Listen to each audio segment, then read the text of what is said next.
اللهم لبيك لبيك لا شريك لك لبيك إن الحمد والنعمة. بسم الله والحمد لله والصلاة والسلام على رسول الله وعلى آله وصحبه ومن والاه. كبرانا كبرات حجاجوች በዛሬው ቀን 12ኛው ቀን ዙልሂጃ በተወለደ ማለት ነው። ሚና ላይ አድረመተን አሁንም ጠጠር ልንወረውር ነው። ጠጠር መወረር ምን ጀምሮ መቼ ነው?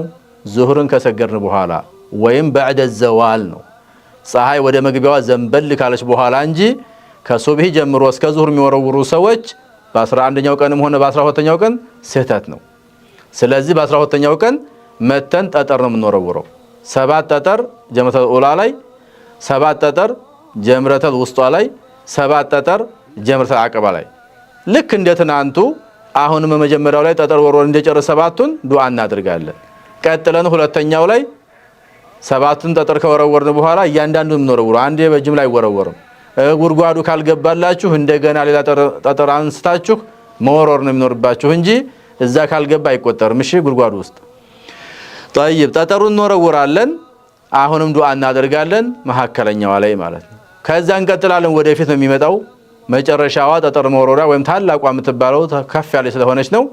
እዛ ላይ ጠጠር እንወረውራለን።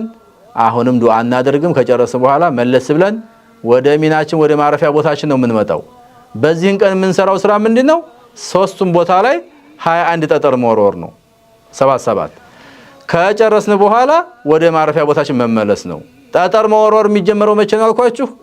ዙሁር ከተሰገደ በኋላ እስከምትፈልጉት ሰዓት ዘህማውን እያያችሁ ሰዓት እያያችሁ መወርወር ትችላላችሁ። ጧት ላይ የሚወረውሩ ሰዎችን ተው በላቸው። ጧት የሚወረወር የመጀመሪያ ቀን ብቻ ስለሆነ መወርወር የለበት ነው የምንለው። ግን ከዙሁር ጀምረን እስከ ኢሻም ልንቀጥል እንችላለን። ከዛም በኋላ ሌሊቱን መወርወር ይቻላል፣ አልተከለከለም፣ ገደብ የለውም። ያኛው መወርወሪያ ቀን እስከሚመጣ 13ኛው ማለት ነው። ግን በዚህ በ12ኛው ቀን የሚቸኩሉ ሰዎች ካሉ ጠጠራቸውን ወርውረው 12ኛው ቀን ጠጠራቸውን ወርውረው እንደጨረሱ ፀሐይ ከመግባቷ በፊት መውጣት ይችላሉ። አላህ Subhanahu Wa Ta'ala በቁርአን فمن تعجل في يومين فلا إثم عليه የቸኮለ ሰው ካለ የ12ኛውን ቀን ጠጠር ከወረወረ በኋላ መውጣት ይችላል። ማደር አይጠበቅበትም ነው። ፀሐይ ከገባችበት ግን እዛው ማደር ይገደዳል።